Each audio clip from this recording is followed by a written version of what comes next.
श्री शिवप्रतिष्ठान युवा हिंदुस्थानतर्फे या व्यासपीठावर स्वागत करतो, कारण स्वागत त्यांनी आपलं या भूमीमध्ये केलेलं आहे. या व्यासपीठावरती आपलं स्वागत करतो. आज श्री शिवप्रतिष्ठान युवा हिंदुस्थानची ही आपली श्री सप्तकोटेश्वरची मोहीम गेले 2 महिने झाला आपण सगळेजण आतुरतेने वाट बघतोय. खूप मेहनत सगळेजण घेत आहेत. महाराष्ट्रातील प्रत्येक जिल्ह्यांमधून, विदर्भ आहे, मराठवाडा आहे, मुंबई भाग आहे, कोकण आहे, या सगळ्या भागातून या ठिकाणी शिवभक्त आपले युवा सहकारी आहेत, माता भगिनी या ठिकाणी आलेले आहेत. गेले 2 महिने ही तयारी चालू आहे. श्री शिवप्रतिष्ठान युवा हिंदुस्थानतर्फे दरवर्षी अशा मोहीम आयोजित करण्यात येते. आपली सगळ्यात पहिला मोहीम होती ती पानिपत. आपण हिंदवी स्वराज्य संस्थापक छत्रपती श्री शिवाजी महाराजांनी रायरेश्वरावरती जी शपथ घेऊन हिंदवी स्वराज्य स्थापन केले, अखंड पुढच्या आयुष्याची घोडदौड करून हे हिंदवी स्वराज्य स्थापन केलं आणि त्यांचा विचार घेऊन पुढे या हिंदवी स्वराज्याच्या सीमा या अटकपासून कटकपर्यंत आणि पेशावरपासून तंजावरपर्यंत या हिंदवी साम्राज्याच्या प्रत्येक सरदारांनी मावळ्यांनी वाढवल्या. म्हणून आपण महाराष्ट्रामधील हिंदवी स्वराज्य सेनेचा पराक्रम हा महाराष्ट्रपुरतं मर्यादित न ठेवता संपूर्ण हिंदुस्थानमध्ये झालेली घोडदौड ही संपूर्ण विश्वाला सांगण्यासाठी अशी दरवर्षी आपण मोहीम आयोजित करतो.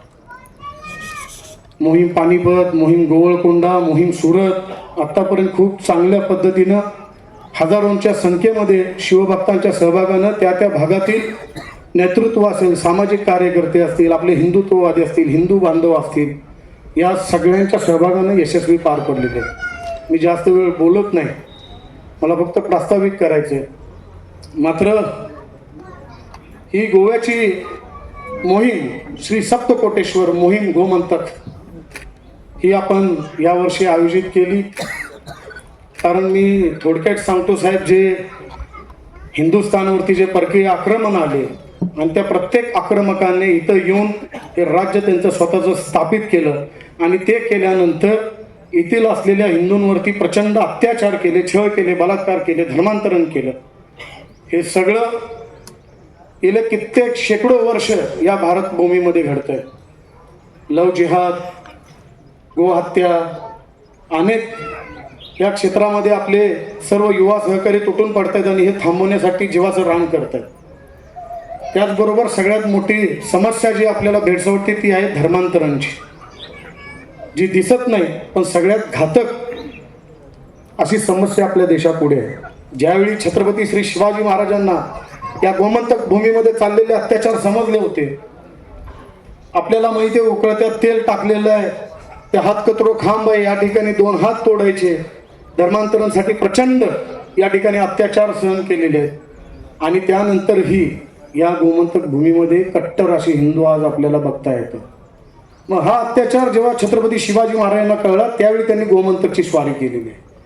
आणि मग इथं असलेला इतिहास, या श्री सप्तकोटेश्वराचा असलेला इतिहास, या ठिकाणी काय घडलं हे आपले वक्ते आपल्याला विस्तारित सांगणार आहेत. मी प्रत्येक बैठकीत आपल्या पुढे बोललेलो आहे. आणि हा इतिहास समजून घेण्यासाठी गोवा म्हणजे फक्त पर्यटनाचं केंद्र नाही. आपल्या महाराष्ट्रात दुर्दैवानं साहेब गोवा म्हणलं की चित्र वेगळं निर्माण होतं. गोवा हा फक्त पर्यटनापुरता आहे का? पर्यटन पण करावं, ज्याचा त्याचा प्रश्न आहे, आनंद आहे, सुख आहे, कुटुंबासहित जे असं ते पर्यटन करावं.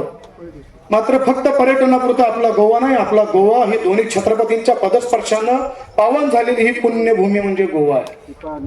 आणि या गोव्यामध्ये जो इतिहास घडलाय तो समजून घेणं, इथं असलेलं हे श्री सप्तकोटेश्वराचं मंदिर, मंगेशीचं मंदिर, शांतादुर्गाचं मंदिर, इथं असलेला मर्दनगड, इथं असलेला दुर्भाटचा किल्ला, इथं असलेला पलीकडचा आहे जुवेचा किल्ला, या सगळ्या गोष्टी, ह्या सगळा आपला इतिहास आहे. याचं सुद्धा दर्शन घेतलं पाहिजे. आज देशामध्ये धर्मांतरण आणि हे प्रचंड प्रमाणावरती चाललं, विस्तारित बोलत नाही.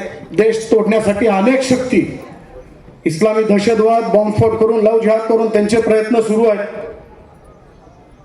धर्मांतरण करून ख्रिश्चन धर्म स्वीकारण्यासाठी प्रयत्न सुरू आहेत. आपल्याच देशातले पशुपती ते तिरुपती नक्षलवाद या देशामध्ये आहे. सुदैवानं नरेंद्र मोदींच्या नेतृत्वाखाली आपली आर्मी, CRPF, पोलीस यांनी हा नक्षलवाद ठेचून काढलाय. मात्र त्याच्यापेक्षा घातक असलेला शहरी नक्षलवाद या देशामध्ये मोठ्या प्रमाणावरती आहे. तो संपवण्यासाठी आपलं कार्य. या देशामध्ये भारत तेरे तुकडे होंगे अशी घोषणा देणारा तो कन्हैया कुमार दिल्लीमध्ये JNUच्या या युनिव्हर्सिटीमध्ये भाषण करू शकतो. या देशामध्ये खलिस्तानवादी हा देश सोडून वेगळा खलिस्तान मागण्याची मागणी करू शकतात. या देशामध्ये OBC सरकार भारत माते की जय म्हणणार नाही देत असं म्हणणारा आपल्या देशामध्ये एक खासदार आहे, त्याचा पक्ष आहे. दुर्दैवानं महाराष्ट्रामध्ये त्याचा प्रसार जास्त चालू आहे. असे अनेक संकट आहेत. त्या संकट सगळी संपवली पाहिजे, त्याच्यावरती मात केली पाहिजे. जास्त वेळ बोलत नाही. आपले पंतप्रधान ज्यावेळी या देशावरती आक्रमण झालं त्यानंतर त्याच्यावरती कारवाई केलेली आहे, सर्जिकल स्ट्राईक केलेलं आहे, ऑपरेशन सिंदूर केलेलं आहे. आपण सुद्धा आपली आर्मी, आपलं शासन हे परकीय शत्रूच्या विरोधात लढू शकते. पण देशामध्ये एक साधं जाता जाता सांगतो, त्या इस्रायल आणि अमेरिकाने या इराणच्या बादशाला त्या इराणमध्ये ठोकलाय.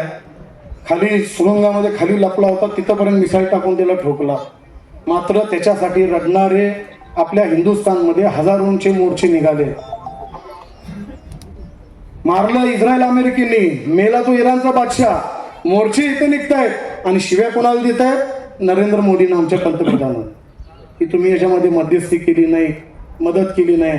मग जर विचार करा, हे युद्ध जर हिंदुस्थान विरोधात इराण असतं आणि त्या इराणच्या बादशाला आपल्या आर्मीनं ठोकलं असतं तर या देशामध्ये कित्येक कोट्यावधीचे लोंढे रस्त्यावरती बाहेर पडले असते.